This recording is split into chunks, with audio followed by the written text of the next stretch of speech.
supposed to be a romantic, right? He thinks every day's like Valentine's. Whenever we are in the world, he'll get up, and I sometimes don't know where he is, and he's gone to get my soy latte. If you were to explain Pakistan to somebody else, what are the 5 things that you would tell them about? Don't ever be on time. Nice. Pakistan's a lad. It's a country of heart. I love that as well. If you're going to do charity, I mean, there's people with so much to give in this country. There's souls that survive just on people giving. I don't know another country in the whole world that's like that. Everybody don't look at me. Everyone wants to me to interview you. Assalamu alaikum and welcome to Fuchsia Magazine. This is good. Today we are interviewing one of the finest interviewers of all time. Take it away. Thank you so much for a lovely introduction. Assalamu alaikum, this is Rabia and you're watching me on Fuchsia Magazine. The guest I have with me today in the studio, she's known as Bhabhi of the Nation. More than often, we find her talking about causes like wearing a seatbelt in the car or cleaning the beach in Karachi. I think she has won all of us with her beautiful smile and with her so honest and genuine care for us. So I have with me today Shanira Akram. Assalamu alaikum, Shanira. How are you? Walaikum salam, Rabia. Thank you for having me today. I've pronounced your name correctly, right? Absolutely perfect. Yeah, that was my big. Oh, Bilkul. Zabardast. Oh, nice. Okay, because that was my biggest concern. I didn't want to, My name was your biggest concern? No, mispronounce it. Wow. And whenever you feel conscious, you tend to mispronounce things or do things wrong, just like you saw right now. Yeah, I don't have a simple name, do I? I don't know. It was made up by my parents for some reason. So it just, but it works. It works in our country, I think. Yes. And I think here in both countries, Australia and Pakistan, it works, right? To be fair, Rabia, I think a lot of people don't know how to pronounce my name, and that's why they call me Barbie. Maybe. Yeah. I don't know. No. I think they love you. It's easier. No, Bhabhi is a term that's used out of respect and love for the wife of a brother. It's a very it's a very nice relationship. So it's really out of respect and love for you that people call you, not because they find it difficult. They can call you Appa, Baji, something else. No, Barbie. Always Barbie. Yeah. That's simple. what I'm saying. Yeah. So because they feel that you are their Bhabhi. It's a relationship they have created with you. Oh. If you already didn't know, I'm explaining it to you today. I know. Now you're making me go the color of my dress. By the way, your dress is very fuchsia. pretty. Your dress is very pretty. You're looking very lovely. Thank you. Do you enjoy wearing shalwar kameez? I do. This is from Farah Talib Al-Aziz, and I think she's an incredible designer. Yeah. Love wearing her stuff. I've been wearing her designs for the 10 years I've been here. Wow. She's one of the first designers I fell in love with. Yeah.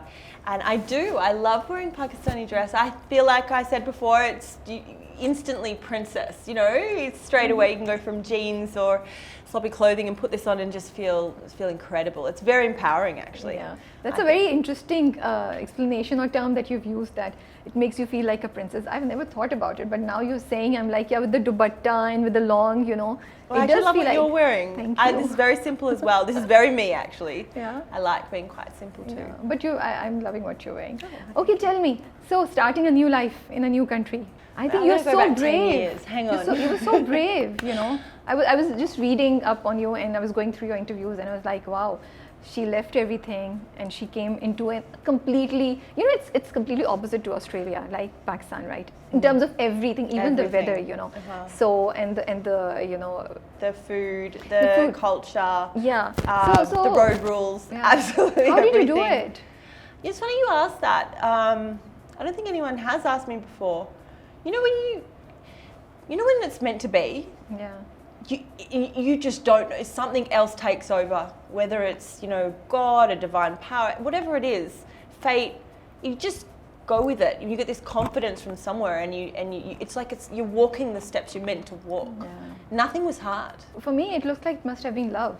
Well, only that could have made you do all that you're doing, and still, the way you have settled in, the way you talk about Pakistan and the causes, and it comes across as like you really care, So I look at it and I'm like, you make me believe in love again. Oh. Actually, seriously, like love can make somebody do all this. No, well, Am I it right? was a love story, definitely. Love played a very big role. Yes. I got to see Pakistan before I came here, so Wasim told me so much about how beautiful this country was and the people and how much I was going to love it. So I think that helped a lot. Yeah. And I have a really great support through Wasim. He has supported me, and sometimes I feel a bit sorry for him because he does need to translate or tell me a little bit about something I don't understand, probably more than he would anyone else. But I have. It was a great move. I came here and I did it for love, and I ended up falling in love with the whole country as well. Yes, we can see that. We can see that. Even when you're talking, I can see it on your face and in your eyes, you know. And it's very endearing to see that, you know. Okay. Very nice. But Thank you. if we were to see Pakistan from your eyes, what are the 5 things that you would see, or what are the 5 things that we will find if we were to look at Pakistan from Shanira's eyes? Wow. You know, it's so much diversity in Pakistan. If you're talking about the geography alone, like Karachi is so different from, say, Islamabad and Lahore, and you've got up north. So if you're talking about the landscape, I find beauty in Karachi as well. So, and then you've got food, and then you've got fashion, and you've got culture, and then you've got people. There's not 5 words. 5 things, not 5 words. There's not 5 things. Okay. You can't. Tell me a few things at least. Well, like if you were to explain Pakistan to somebody else, what are the 5 things that you would tell them about? Okay. Or when you think about Pakistan, like tuck, these things. 5 things. Don't ever be on time. Nice. I like it. No, please continue. This is very honest. I love it. Yeah. You know, because I feel that Pakistan in the 10 years that I've been here has progressed a lot. Things have changed so much. Yeah. So much in 10 years. So if we were talking about 6 years ago, there are so many different things from what it is today. Yeah. I feel like with Pakistan, with me now, it's about connection. I feel like you're never alone, ever in Karachi. And I'm sorry for people who are lonely. But I feel like in terms of just support systems and people reaching out, there is always someone out there that will be there for you. Yeah. So you have never on time, you have support system, you're never lonely. 2 things. Good. And I'm loving these. And landscape. I just remember when I was younger and I had to meet friends for the first time, they would say, 1 o'clock we'll have lunch. So I would be there at 1:45 because Australia, if you're 15 minutes early, you're already late. Yeah. So you've got to be early for everything. And I was there 1:45. Yeah. And no one was there. And then I'd wait till 1:30. It's okay, I'll pay some bills, I'll get on my phone. 1:30, 1:45. 2 o'clock I maybe call. Oh yes, I'm just getting out of the shower, I'm coming. And it's like, you know, don't rock up to a dinner, don't come to a dinner at 8:30 with the invitation says 8:30. It's not at 8:30. Now you know. Abini, and now I do, but before I did not. I learned the hard way. Yeah. What else about Pakistan? Pakistan's a land, it's a country of heart. I think you do everything very passionately and through your hearts. Yeah. And I love that. You know, if you're going to support a cricket team or you're going to go to the cricket, you're going to do it with everything you've got. And if you're going to love fashion, you're going to go and do it and support it and be a part of it and breathe it and live it. And I love that as well. If you're going to do charity, I mean, there's people with, you know, so much to give in this country. There's souls that survive just on people giving. I don't know another country in the whole world that's like that. True. I don't think you need to go to number 5. That was pretty good. Yes, I think we'll and I mean, I must admit the food and just you know, Pakistan's taught me to live every day. You know, I think in Australia where I come from, you're always living in the future. We're going to plan this and we're going to do this and we're going to, you know, if this happens, we have to. It's always what if, and you have paid this insurance for if this ever happens, and we'll wait for the weekend and we'll do this. Whereas Pakistan's like Monday night, let's just do it, you know, or Tuesday, let's go to the beach, let's, you know, and I feel like it's, you just gotta, you live, you enjoy friendships, you enjoy your dinners with other people, you want to talk to other people. And I think that's really, I've loved that. It's become it's opened my eyes to living for the moment. That's so beautiful. And despite everything that Pakistan faces or Karachi faces, people still go on. And I think, Shanira, you've given a very honest, very genuine, and very lovely, you know, idea about Pakistan. I think it's so true. You never know. People are always there. They do everything with their heart, and then they're always late. Sorry, I'm sorry, you're not always late. Please. I'm just too early. No, you're not apologizing. You're the bhabhi. You can't apologize. Sorry. Yeah. What was the first thing you noticed about Pakistan? Do you remember when you landed or when you heard about it? Something, first memory of Pakistan? When I got off the plane, I came, the driving.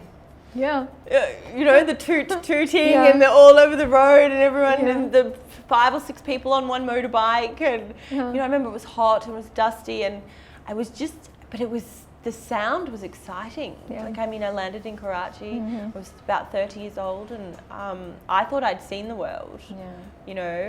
Then you realize, I went to Bali a few times. But nothing like Karachi or Lahore. No, I've travelled well, but I am also a girl from Melbourne. That's a city right down the bottom of Australia. So I'm not just Australia down the bottom of the world, I'm the bottom of that as well. I'm not saying that it's an incredible city, a beautiful city, but I was happy there. It's a great place to live. Yeah. I didn't ever expect to be living in the center of the world. Yes. Yeah, and Pakistan literally so smack happening. bang in the center. And so happening, right? So happening as compared to Australia, which I find a little laid back, right? It depends. Yes. Yeah. Yeah.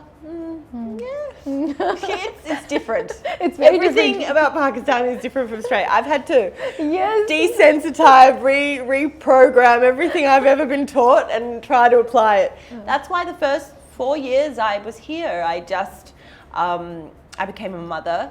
To 2 boys, and and that kept me very busy, and I was just learning the culture. Yeah. And it took me 4 or 5 years to really learn the culture. I'm still learning today, but just to understand what Pakistan's about and what goes on in everyone's heads and how they think and how we survive. And a lot of things when I came here, I wanted to say fix them. Yeah.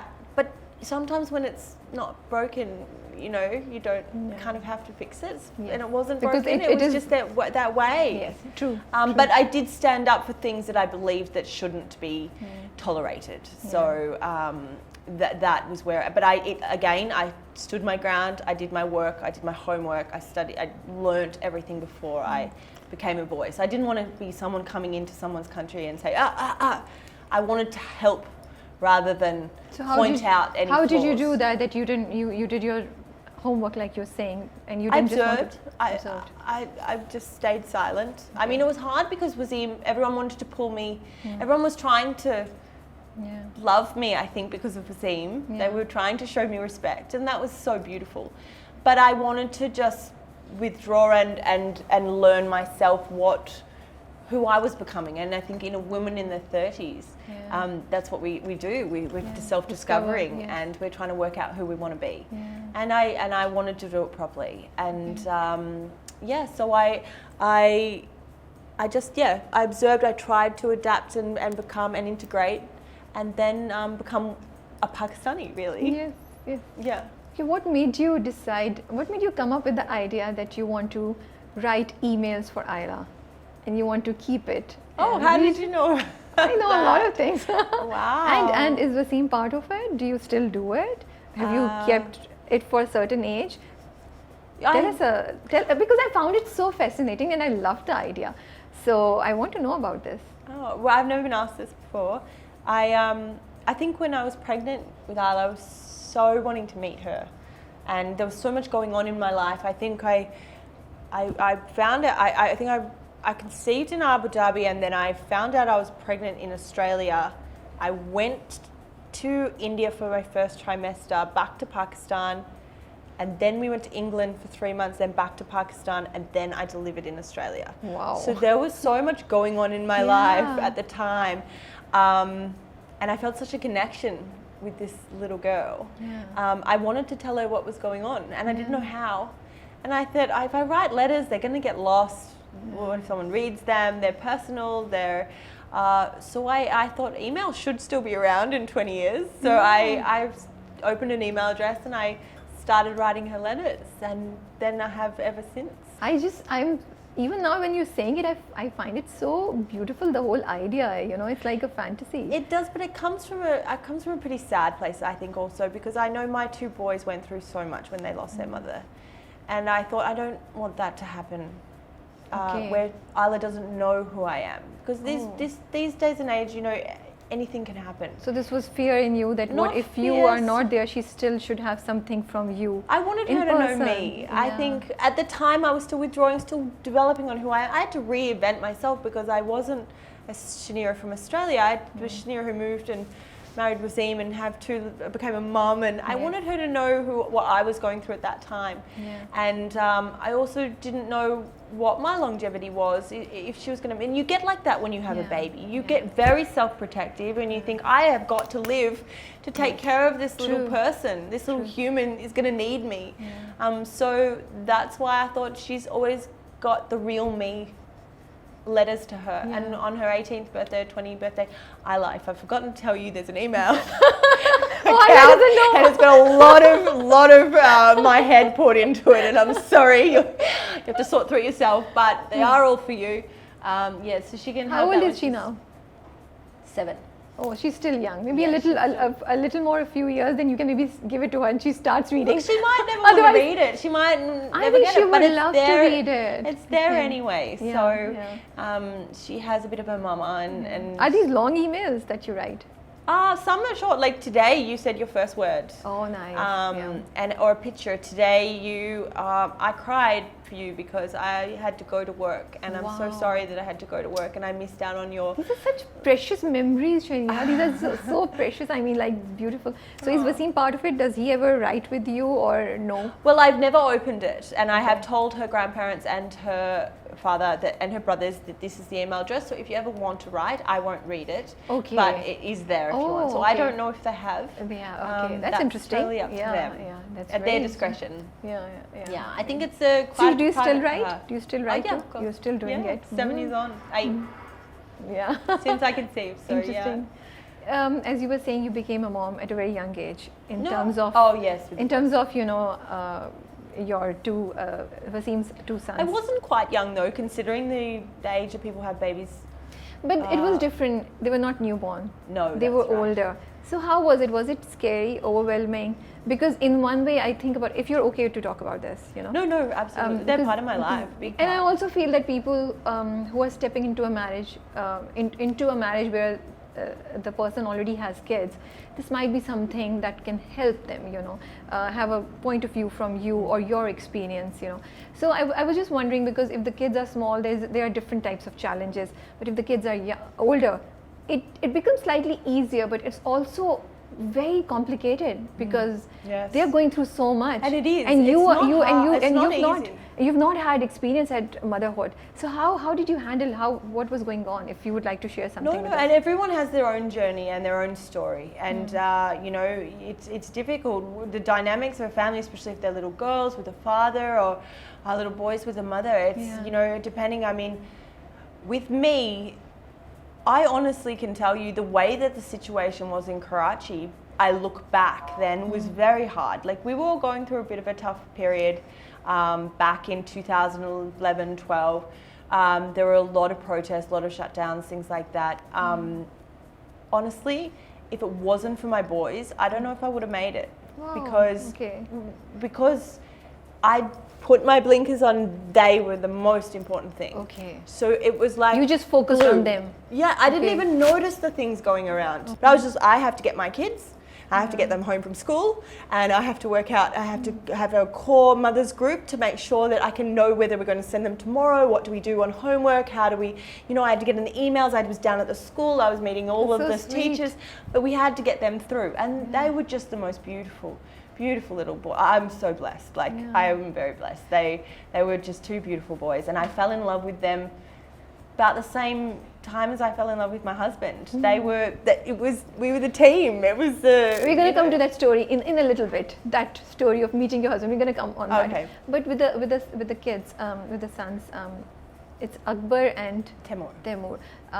Was it scary at the beginning when you found out, or was it overwhelming, or you were excited? No, it was good. Really? Without them, I can't imagine what life would be without them. We had so much fun. Yeah. It was about making them happy. Yeah. And But how did you do it? Because weren't there any slight apprehensions also in your mind? I can't, like I said, no, there wasn't. No. And I can't, like I said, I can't talk for everybody. Your heart's got to be in it. Yeah. You know, it's meant, if it's meant to be, it's meant to be your life, then you have to just go with whatever life gives you. And I was lucky because when I met the boys, we became instantly friends, and that was so good because their dad has a good heart, they have a good heart, and we all just got on. But there was that time when I realised I can't be a friend to these boys, and that I have to step into a mother role. Yeah. Because I loved them so much, I couldn't see things happen to them that was happening around them that I was not approving of.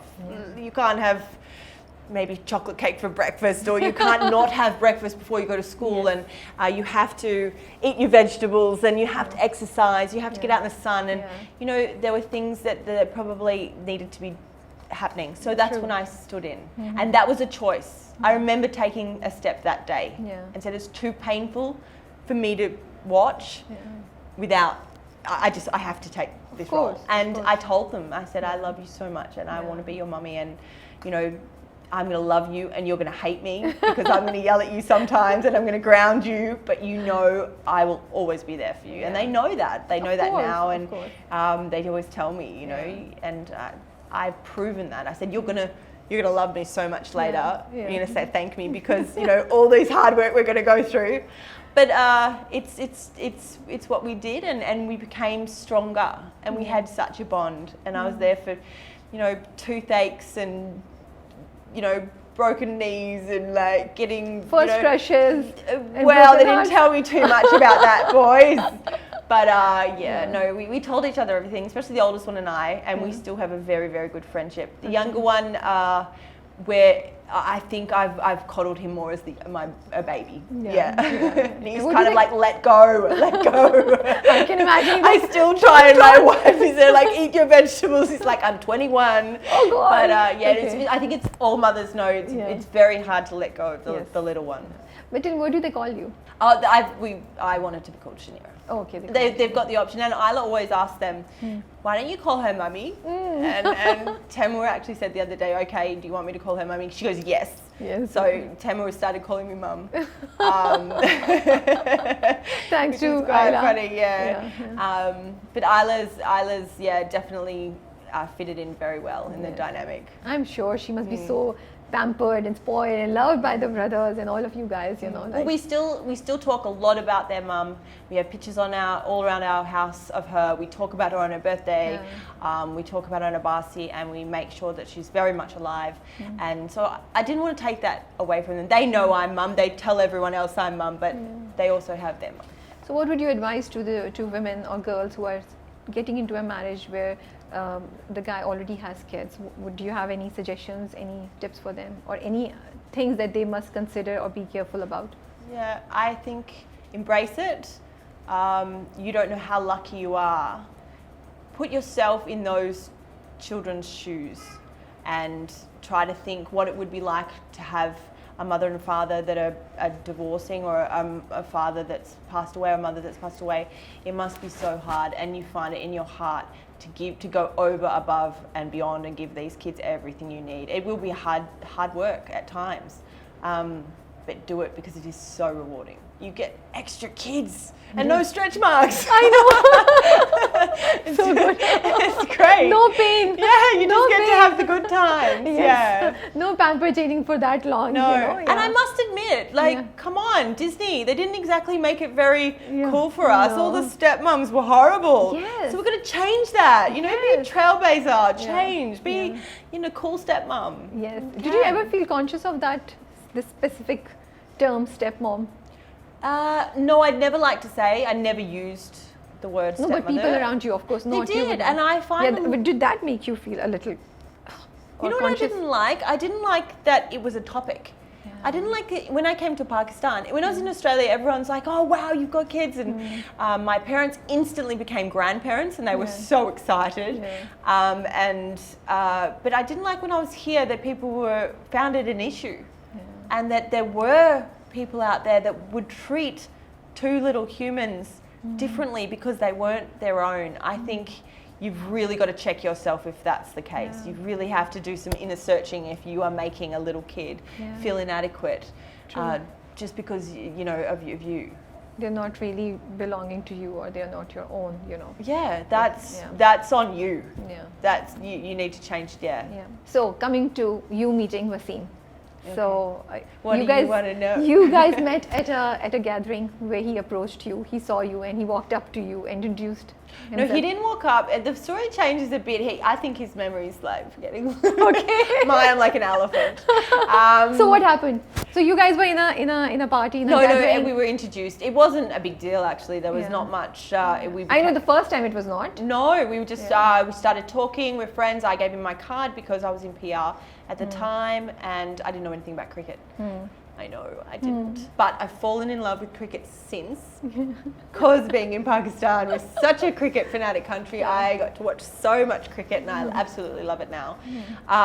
But yeah, back then we emailed back and forth. There was something there because we just laughed when we did speak on the phone. It was just we found each other so funny. We didn't talk anything about cricket, nothing about, and he was just telling me how much he was a big deal in Pakistan. And I want to know when he came to you and he said, you know, maybe I'm a big thing. Me a bit more. So that was very obvious, by the way. Maybe that he had fallen over you. But I don't think we could make this work. So we just didn't entertain it. It was, you thought it was not going to work out? Well, we didn't. We just didn't assume. So you guys, I'm from Melbourne, from Pakistan, with different generations, with different. Okay, wait. We'll go to that part in a bit. Said, but first, tell me, when he came to you and he said, you know, I'm this in Pakistan and, you know, I'm a big thing. I love how you're like making out like you said it like that. What did you think? What went in your mind of this guy coming up to me and saying, oh, you know, I'm a big thing in Pakistan? Well, he didn't say it that day. No, he didn't say it that day. It was after a little while. So whenever I remember I met him and I was in Bali a lot because my sister has a business there and I was helping her with that, and my parents have a villa there as well, so it's very close to my heart, Bali. And then I had to go to Singapore for a visa, and we'd emailed each other, and he said he was going to be there, and he was there with his children. So we had a mutual friend there in Singapore, and so we met up. And that was when it started, because we just had so much fun. Let's take the kids out to the zoo, and we took them out somewhere else. And I still remember that weekend. It was just so much fun. The little one and I were playing Pakistani Survivor in a storm, running across a bridge. I just remember we were just laughing. And I think I was the one who was like, I think I must have fallen in love with I started getting feelings for the little boys. I was like, oh, I don't want to leave them. I want to play. He played the right tricks on you. He's like, I'll get the kids. Show her the kids. The cute kids. Maybe, I don't know. And I'm from an all-girl family, so I don't know anything about boys. In terms of raising boys or having brothers. I only have my cousins, and they just used to pull my hair and be mean to me, so I don't know. Not now, not anymore. I love my cousins. Love you guys. But I went to an all-girls school. So with boys, it was something different. It was something fun, and it was great. And then after that, I think we emailed a little bit more. And then he was coming to Australia, so we met up. And I think, I think he got the feels. The feels is an Australian term for when you start liking someone. I don't know, because the phone calls got a bit more, frequent. And then it was the emails got longer. The emails got a bit longer, and the phone, So I was just, it was a long time ago. Were you now, feeling the same way? I think we were both hesitant. Because we knew Pakistan was on the cards. If we were to take this forward. So that was the main... He was, that was stopping both of you from actually taking this further. There was never there was never going to be me taking him out of Pakistan, and there was never him going to be leaving. I just didn't want that for him. He loved his country so much.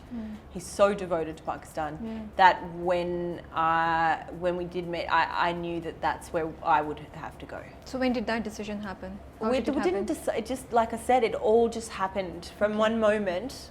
Maybe it must have been Pakistan Survivor with Akbar on the bridge. I don't know. From that moment, I was invested, and I think so was he. And we were again just friends, and we knew if we let go, the romantic side would happen. But we needed to guard ourselves and be smart. We both weren't young. Must have been very difficult. It wasn't. Really? That's the thing. Not to Everyone control- tried to convince me, what are you doing? Are you crazy? And these are people around me. I didn't tell anyone because I knew people would definitely put in their 2 cents, meaning their opinion. And I didn't want to really tell many people. My close friends and family, I told. And they were like, well, there's so much against you. Yeah. There's so much stuff that just even a parent would say, just with age different, oh, that's not going to work. Yeah. So there were so many things, but I remember I'm from a family, my parents have met since they were 14, 15 years old, and they're still together, they've been together 50 years. Oh, mashallah. And my grandparents as well. My grandmother died 2 weeks before my grandfather. And they were together 65 years or something. So, I mean, we're a family of love. And I remember my mum says, if it's meant to be, you go get it. Like, it just do what you think is meant to happen. Okay. You got one life. Yeah, that's And nice. so I give it a go. She said, the scariest thing about this whole situation would be regretting not ever following it through. Wow, that's so nice. And I thought, well, yeah, imagine living every day thinking this could have been. So we didn't talk about it. We just knew we had to keep our walls up until, I suppose, I got to Pakistan. Oh, so you came to check. Well, I came. You came to and see how it visited, was going to be. and it was incredible. Yeah. And like I said, the boys made it even better. And So by that time you had not decided. You had not taken a final. there was decision. no verbal communication. Okay, so after it was your just trip, we were all about feeling. It was just let's. you do guys this. were scared to just put it out there, right? Let's do this. Let's Yeah. check it out. And then we went back to Australia. And then I think after that, not long after that, we were engaged. Nice. And 4 months later, married. It's a lovely love story. Yeah, no, it was. There was no. When you know. And people always ask, like, always young girls always ask, and you say, how do you know? Boys, they say, how do you know? And you just know. Yeah. You just know. Really? Well, look at all. How do you know? Even after so many years, people get divorced or anything. So how do you know this is the right You person? know, I don't know Or if how people. do you I'm not decide? saying I support divorce. I'm not saying I don't. I'm just think you know for that time. So you know that you get this feeling that this You is know the that person. that's your path. Yeah. Or this is the person you want to settle down with. You just don't want to have a time pass with that Nothing is person. nothing. I mean, nothing is forever. We know that people come and people go, and life has its own way for us. But I think you know for that time.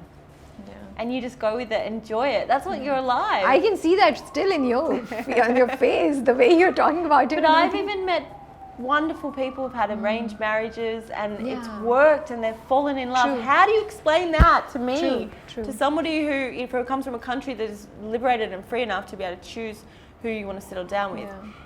I'm not meant to understand that, but I 100% understand that, and I'm 100% supporter of the way that Pakistanis get married. Yeah. But it's changing here now, right? You also know that. But that's Arranged marriages are becoming slightly. I don't feel like I support anything that's forced. I Yeah, think of course I'm not. talking about when Yeah. the parents get involved and the Yes, kids like it, yeah. and I think it's just it's really beautiful, Beautiful, how yeah. the families Why will get not? together Yeah. and you know it's just wonderful. You've got so much support system around you. You've got everyone wanting you to work, and everyone's definitely trying to help. Sometimes way too much. Too much, yeah. But I think it's so beautiful. I really do love it. I think it's such a good thing. I would definitely be choosing your wives, Akbar and Tamur. Don't gotta get past So me. this is where it was all coming to, this long speech about arranged marriages. Akbar, I'll be doing the rishta. You guys Thank you now very much. know. No. We are just joking. I wouldn't expect you to do anything like that. But seriously. But tell me, Wasim is supposed to be a romantic, right? I think. Do you match up to him? I think after us, after what we've been through to make this work and fallen in love with each other and travelled oceans to be together. True. that's the romance in itself. That he actually made that happen. But does he do like small romantic gestures? He thinks every day is like Valentine's Day. Yeah. So what does he do? Share some things with us. You're blushing. Ah. Why are you still blushing? I find it so. No, it's just little things like he never not wants me to eat with him. He always wants me to eat with him. Wherever I am, I have to come and eat. He won't eat alone. He wants me to be there. Why are you so shy telling me like this? Like he gets my coffee. Whenever we are in the world, he'll get up. Now sometimes I don't know where he is, and he's gone to get my soy latte. That is so sweet. And if he can't find soy milk, he will drive to the next town to find somewhere with soy milk or almond milk. Or it's kind of cute little things like that. Yeah. He surprises me, so he always everything's exciting. Sometimes with him, he always do something. But the one thing is, if he says he's going to do something, he does it. Wow. So if he says, I'm going to go do this, or if I'm going to buy this, or I'm going to take us here, he will do it. Yeah. So I trust him. Yeah. And I love that. So that's the romantic part. When you trust your husband, it's a beautiful thing. Mashallah for both of you. We have some bad points too. Of course, it has to be realistic. No, it can't be all. I know. But burst the bubble. It's over. I would like people to You've got to fight. You've got to fight. You've got to argue. Obviously, you've got to do it in the right way. We talk about so many negative things, especially regarding marriage. I'm sure all around the world also, but in Pakistan especially, I feel people are so disillusioned with the concept of marriage and the institute of marriage. So I like it that you're giving them hope. You're giving them some positivity. So I would like to focus on that. It's definitely not when you hear people say you got to work at marriages, you do. Yeah, you do. Every day is. In no relationship, just daughter, mother, the sisters, even you have fights there. So. But that doesn't mean you have to put up with being belittled or made feeling like you've got no self-worth. It doesn't mean that's not marriage. Yeah. That's being treated, it's in being in a relationship you probably shouldn't be in. That's a very important thing that you have said. It is. And you always need someone, like there's young parents out there or parents listening to this, always believe your children, always stay in touch with your daughter, always stay in touch with your son. And if they tell you that they're not happy, they're not happy. Yeah.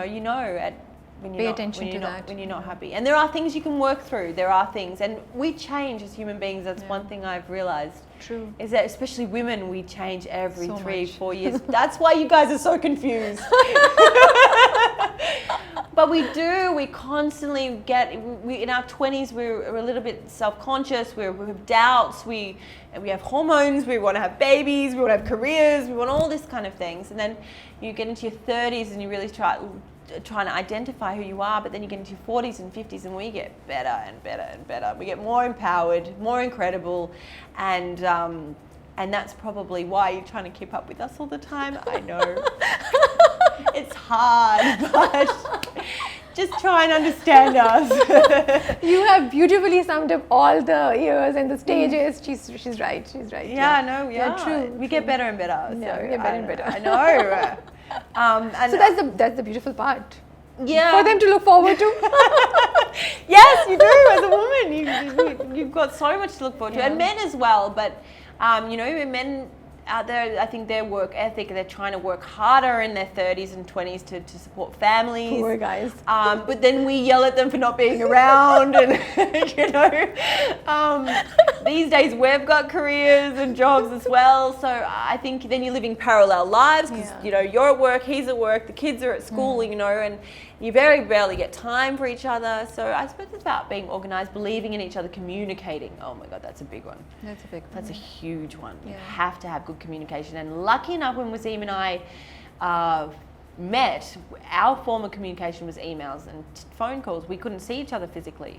So we became friends before we became anything else, and we worked on our communication. When he was 3 a.m. in Australia, it'd be 7 a.m. here, and he'd be calling me, and then it wouldn't work, and then it'd be breakfast time, and I'm at work, and he's settling down for the evening, and you've got to read each other's moods and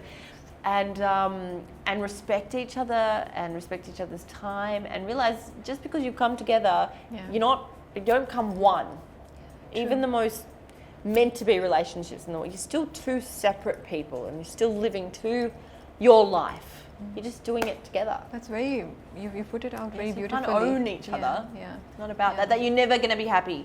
If you try and own or stop or squash or protect or hold back your partner, that might make you happy, you think initially, but it's never going to make you happy in the long run. Stopping someone from their destiny. You have to enhance. Marriage is about enhancing each other and making each other stronger as a team. You're a team. Yeah. So you go out and you face the world together and you become unstoppable. Yeah. Do you think the age difference between the two of you worked out better for you guys? And it did do you think it because I'm the youngest in the group, so I found the fountain of youth, I sit with him now, no matter how older you get, I'm still young. No. It does, because I've always hung around with people older than myself. I've always been intrigued by the path that other people have led, and I've loved that. So I've loved listening to older people older than me, and just what they've done in their lives. And so Wasim was it made me a lot more interested in him. So what would you advise to girls who are looking at a marriage where there is age difference? Don't marry someone older. Really? Are they joking? Again,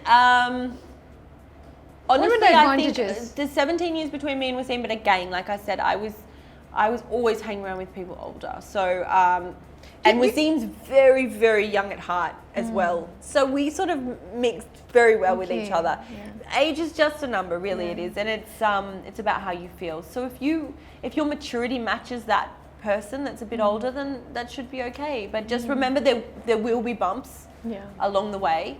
Yeah. But there's going to be anyway. Yeah, true. That's going to be anyway. Yeah. Even if you're the same age. Yeah, even same age. I think generally it's 2 or 3 years. I think the boy should be a couple of years older than the girl. I think the maturity level is sort of the same. The age difference, the maturity of the older person and the the younger age of the younger person kind of complement each other. They bring. It does, but like my sister's few years older. Lani, you're gonna hate me, I know, because she's a couple of years older than her husband, and they are incredible. They're the best team, and it works. So I don't know.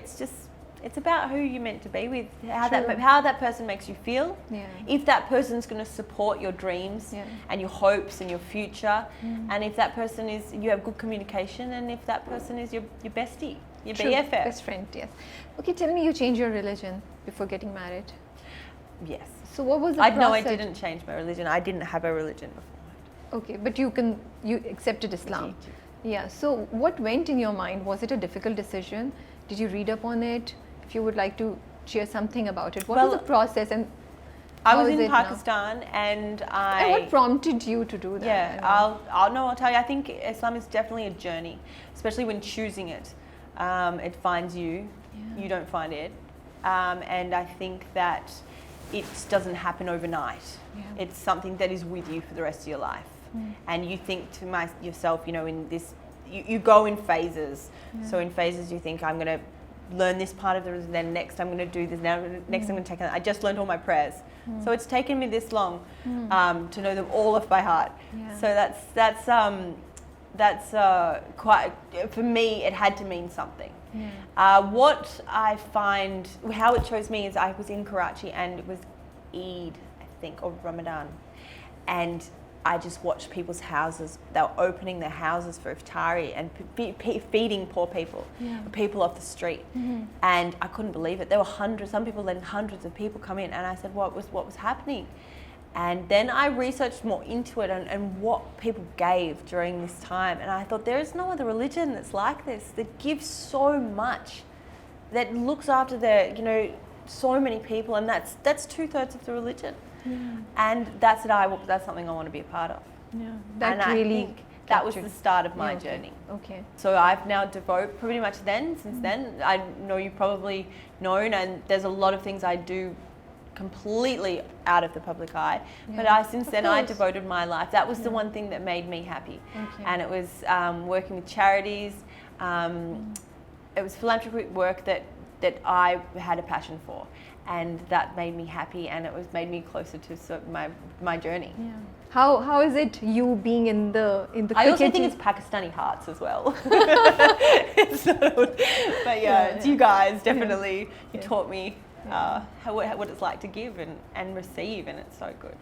But I think you yourself is such a genuine person that you embraced everything that was coming your way, and you gave back equally, or maybe more. That's why the relationship between you and Pakistan is so well that you're part of it. You're at the heart of Pakistan, and Pakistan is in your heart. Yeah, So, maybe. Like I said, I think there's no point I would have turned around and said this is not really working. So you said somewhere that who I am today, Pakistan is a big part of it. How has it changed you? In every single way. I would not be the person I am right now if it wasn't for moving here. So there's Wasim, there's the boys, and then there's Pakistan playing a major role. It's a foundation of what I live on. Everything I decide or choose for the day and how I think is because of the way of what I've learnt here. I've learnt to become selfless. I've learnt to take away all comforts and things that I take for granted every day in another country, like water, gas, electricity, rain, everything. And you take that away and you are vulnerable and you are just you. And so if you don't like who you are without all those comforts around, there are months here that we can't even put on makeup because it just drips off you, So if you don't like who you are, you've got to start changing it, because there's no one who's going to change that but you. So I think Pakistan's made me love myself and love who I am, because I like who I am here, and I'm here. That's so lovely to hear. But Australia gave me the tools, I think, to be able to understand that. True. And Pakistan just allowed me to use those tools. Yeah. So I was very blessed. Like I said, I think it was all just meant to be. Yeah. Yes, it was meant to be, that's for sure. But tell me, you and cricket, and you coming into this whole group of people where, Wasim is this, the big person, known, the influencer, and not influencer, I mean, the hero of Pakistan, right? From cricket point of view, how did you take all of this, and how is your chemistry with his colleagues from cricket and yourself and with the cricket team, and So was it difficult in the beginning, you learning things, and then now you're more comfortable? How was the journey? Well, you got to remember, I came in when he wasn't playing cricket. Okay. So I've only seen him play cricket like twice or three times. Yeah. But he's been part of that. Yes. Yeah. He's never been separate from cricket, even if he was not playing. But he's totally rediscovered who Yes. he is, because I suppose when I met him as a commentator, and then now since then, he was a big part of cricket coming back into Pakistan, supporting the PSL, being there, when it was invented, when it started, and giving all his words of wisdom and who he is to all the teams he could in the first few years. Yeah. Spread the love. Yeah. Working with, encouraging. I remember he was on the phone for hours to foreign cricketers, telling them how great Pakistan was and that they have to come, and there's things people wouldn't even know. True. Convincing people that it's going to be okay, and thank you for giving this to my country. And so I mean, I think when he was doing because he worked in India quite a lot, especially with the IPL. So I went to India quite a lot, and I watched T20 games. Yeah. And that's when I started thinking, no, this is a bit of fun. The crowds and everything. Yes.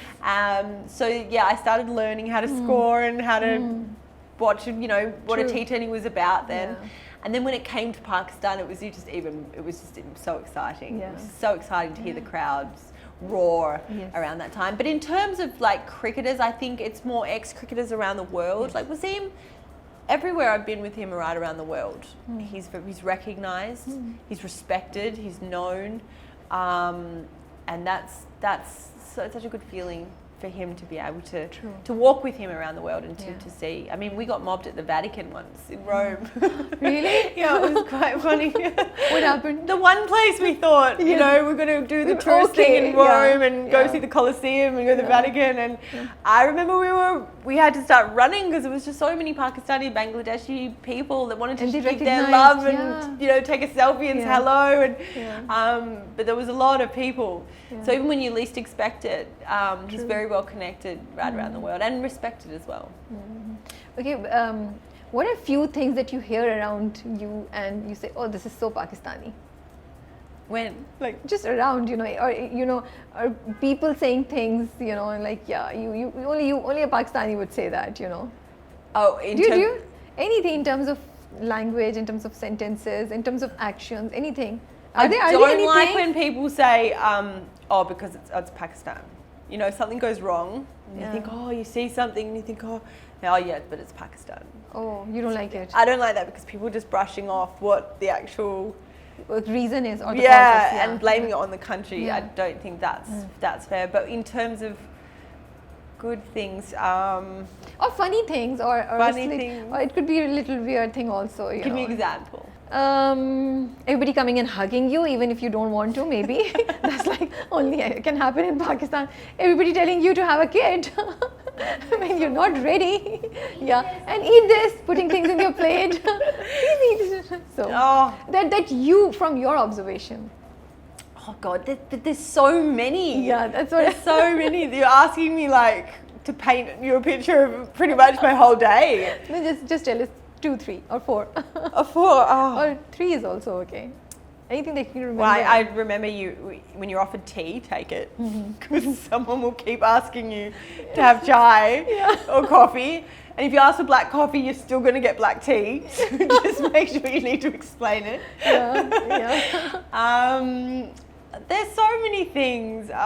Birthday cake. Watch out if it's your birthday. About 3 or 4 people will try to feed you at the one time. If you do, they break the cake and then you put it in the mouth You're like, and you shove it in please, your mouth. my pictures are being taken. Yeah, I even put it- post-COVID, it Yeah. still happens. Yes, yes. I don't know. There's so many things. I probably after this interview, I'll ring you back up and say I've got it. That's okay. But That's okay. there's lots of things. Everything that is done differently in the world.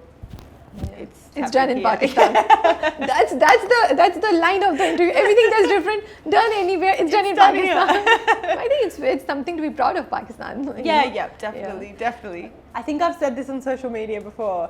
I love how Pakistani call their hair hairs. Okay. Oh yeah, they look great, you know, because no one else in the world does that. It's like, it's one whole entity to everyone else in the world, but to you guys, you respect every single hair.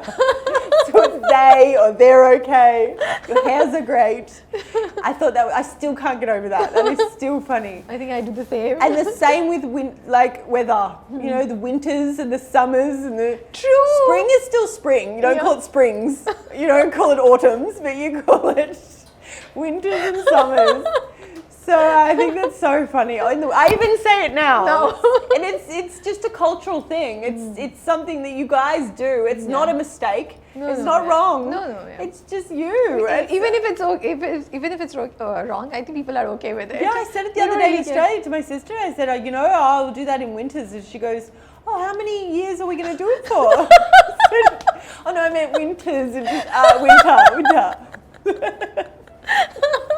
This is so funny. I said, I think we'll go away to Queensland in winters. She's like, oh, for how many years are we going to do that? I said, so you can see how it's misconstrued, but it's not wrong. It's cultural and it's very funny. It's very funny, true. But tell me, so I was saying that you're a social media influencer. You're this famous, you have a certain position in Pakistan. And did you choose to become socially, on social media active, visible, or were you thrown into that? And how was it, doing these fashion shows or going to these events and owning up to your, this position that you have as Wasim Akram's wife? Sorry, I've asked 2 questions at the same time. I was going, Yeah. how do I mix these So, two? let's do the first one. I Were you get you. thrown I on get the- what you're saying. Yeah, because I feel they're both interconnected also, right? I don't think the word social media influencer was even a thing back when I was but starting you Twitter. became now. Well, You've become yeah, now, right? I think I just got to the point where I had thought I've established myself. I've earned my stripes. I've lived here for, through some pretty dark years in Karachi, and I'm part of what goes on here like everyone else. Yeah. And but then there were things I couldn't keep my mouth shut. Okay. So you were not thrown into it. You chose to walk into No, this and field. my husband kept saying, Yeah. please be careful. But where there was lives concerned, that's what scared me. And I remember back then there were a lot of, I'd look on social media myself and a lot of, and this is nothing against anyone, just there was a lot of selfies going on with not a lot of substance. Meaning I saw a lot of influential people not doing anything with their voice. So I just did what I thought was me, which I Yeah. said to you before the interview, sometimes I can't help it. And where I see something where I can maybe help or fix or save somebody from something, then I will say it. And I don't like anyone being treated any different. And I don't like people thinking it's okay, it's just Pakistan, that's what we're used to. Because that's not fair. It's fair. about standing up and changing times and moving with the times. And a lot of things, Pakistan is years behind. And it's because you've had so much to fight for. Yeah. And you're a young country, we're a young country, and but I thought, what kind of person would I be if I did keep my mouth shut? Yeah. So that's why I didn't. Yeah. But I thought there's a lot of people that are not going to like me because of it. That's fine. I'm not here. It's not a contest. But I don't think that's the case. I think people really respect you for raising your voice and highlighting certain issues. You know, like the beach thing that you I really hope took so. up to. It made a difference, right? There was some action taken after that. That was a big, Yeah. we discovered a bit of an underbelly there. It was a big deal, but Yeah. I couldn't. Like I say to people, what else would I have done? I'm on the beach, a beach I run every single morning, and I couldn't take one step because I was in a living nightmare. And all I could think about was tonight. I think it was a Thursday. I think tonight or tomorrow, this weekend, there's going to be over 100,000 people on this beach. Yeah. There's going to be children, Yeah. and I will not let that happen. If I have to chain myself to this beach right now, or a tractor, or whatever I have to do, I will not let people down here. And that's why I thought, what is the best way? I thought of calling 000 and 911, and I thought, I'm not going to get anywhere with this. So I thought, what's the best way I can outreach people? It happened within a couple of minutes. I was tweeting as I was on the beach, standing like this, going, I can't move another. And I told my guard, I said, don't move, we can't move, we're going to have to get out of this situation. And then I said, I can't let anyone come here. And I was stopping people coming, and that's when I said, I declare this beach closed because you cannot come down here. And I said, how am I going to get people to actually Do something. clean it up? Yeah. Because they'll say and they won't. So that's when I said, I want every single news channel, every single reporter, everyone down here, get your cameras. This is a story. Bring it down, blow it up. You know, show everyone what is on, so that they won't come. Yeah.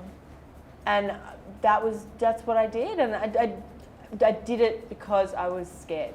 Yeah. But they cleaned it up. But then they tried to shut it down and say there was only a little bit. Which I didn't shut my mouth then, or my fingers, and I told them, no, there's more. There was a good 5 kilometers worth of syringes on that. But at least you tried. You took some action.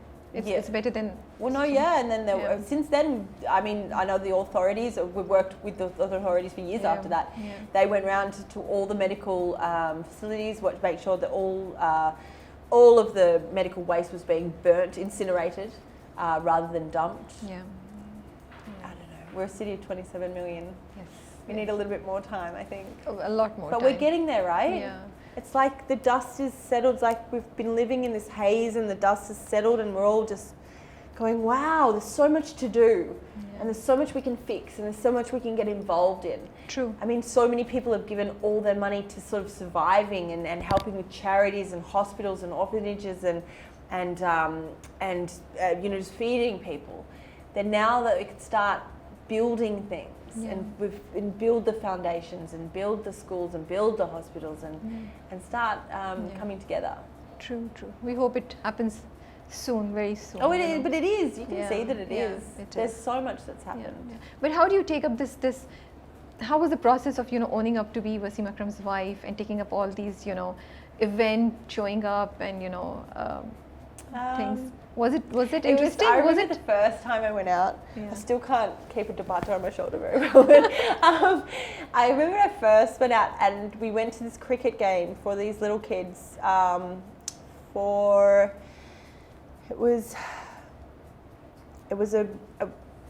a big chain of charity schools, and they were playing their annual cricket match, and we were the chief guests, and it was the first sort of public thing we'd sort of done since we got married. And all of a sudden there's so many press there, and they all came to me. I remember they put their microphones in the lights, and I still remember my knees were shaking so bad that I thought I was just going to fall down because I couldn't. And And I would just remember that feeling. I physically couldn't keep my legs attached to my body without like breaking. So I remember I've come a long way since then. Yes. So I realised I was very nervous back then. True. Because it's not one camera, two cameras, it's 10, it's 15. And you're conscious about everything that you do or you say. Yeah, and they're asking you about food and fashion. So two things that it was really hard for me to ask also. But yeah, no, since then I tried different things, fashion parades and going to events. You had to step out of your comfort zone. Yeah, and I worked out what I like doing, and mine was mainly after my daughter was born. I thought if I'm going to leave my daughter, it's going to be something she's going to be proud of and worthwhile. Yeah. So I'm not going to leave her for a long lunch. Yeah. I'm going to go and spend my time in the children's hospital that I work with. I work for a 500-bed pediatric hospital in just outside Sutter, which is the National Institute of Child Health. Yes. They treat over 1 million children free of cost every single year. So I love working with them. So if I'm going to be somewhere, I'm going to be there doing a Ramadan drive, or I'm going to be cooking clothes out, or I'm going to be helping in some way I can. Yeah. So that's nice. Me. If I'm not at home, that's where I am. Does it irritate you when people around you start speaking in Urdu? No, because I love Rudhu. You've started picking up things? Rudhu is such a beautiful language. Yeah. Okay. Even my mum and dad and my sisters all start. Oh. Shukriya. Nice. Assalamualaikum. Yeah. They do. They love talking. A lot of my family have been here. Absolutely love Pakistan like I do. So things are so different in Australia and here in Pakistan. It's completely changed in terms of how women are treated or how women can live their lives there and here. So what sort of changes did you have to make when you started living in Pakistan? And were there things that you started changing around you because you couldn't take it, you know? Was there a process? I think it changes in every socio-economic background and where you live, because I know there are some parts of Australia where women, you know, still fighting for rights and freedom and things like that. Maybe not in the same respect Pakistan is in same volume, but there was not much I had to change more than I had to rely on men for some things. When I couldn't drive here at the start, I had to rely on my driver to get me somewhere. It wasn't because I wanted a driver. It's because I needed one. Because I wouldn't be able to drive straight away, because I rely on street lights and I rely on stop signs. And here you've got to rely on your instinct. And clear roads and a lot of things, yes, I understand, And also I love just running out of my house, going for a run, you know, by myself, earpods on, just going. And you know, a lot of women can do that. They can't just leave their house, and they can't just do that. They don't have the freedom of say the freedoms I've had. But we have other things, and you work with it and you make it work for you. There are times I had to work out in my house, in my room. Pretty good at Pilates now because of it. But it's give and take too. There are a lot of great things as well. I'm not going to focus on negative things. No, because I think things are changing here. I love your positive energy, and I love the positive outlook you have about everything, and especially the challenges that living or starting a new life in Pakistan would have put up, you know, towards you. But I admire your spirit. I admire your spirit. You know, I think it's very inspiring. For people who are starting a new journey in any field, in any country, in any phase of life, to see that, you know, how a positive outlook or a good intention can go a long way. Look where you are right now. If you put your positive glasses on, I mean, there are even days where I get up and everything is going wrong. Like, this has happened and this has happened and this has happened, and you're just in a mood, and you've just got to switch it and go, no, it's okay. I'm alive. Yes. True. I can do this. And you switch it and put a smile on your face and say, right, how can I see all this positively? How can I look? So when you look through the positive glasses, you put them on, everything's a lot happier place. And things start going better when you are positive. When you're negative, a lot of the time it works against you. It's just the simple rule of negative or positive energy around you, moving things accordingly. You know, Pakistan, you really need to have a positive attitude. I think you do. When things go wrong, you need to just say, no, I can we've got this. Yeah, you've got this. We've got this. You've got this. Yeah. Thank you so much for your time. Thank you. It was a lovely conversation that we had. It I hope you was. had fun. I did, thank you. Did you? I had lots of fun. Didn't you see me laughing all the time? Laughing my head off, you know. I'll probably laugh all the way home thinking Yeah. of all the things about you were going to ask me about Pakistan and what the quirky things. Yeah. I've probably got a list of them. Yeah. So maybe next time we can go through that again. Okay, interview take 2. Yes, yes, we will. This was the first one. Maybe we were just talking about the basic things. Next time we call you for a specific thing, maybe You a did your cause. homework well. You knew a lot. Thank you. I'm very impressed. That was a challenge Stars, too. gold stars. Thank you. That was a challenge to bring something new about you to people, you know, who love you. Oh, by the way, what was your reaction when you heard the term Barbie the first time when people started calling Really, you? I think everyone knows this story. Here's the story. And the Barbie one. I remember When did it hit you that it's Barbie? When did you realize it? Well, to be fair, Barbie, right? I was like, Wasim was watching the television. Back then, I couldn't understand Rudhu, and he said, "Oh, everyone's calling you Barbie," and I went, "Oh, sure." Really? Barbie does not mean Barbie doll. Barbie means He had to blow your bubble. Sister, because I was in bi and you're into Barbie, and I was like, of course, I knew that.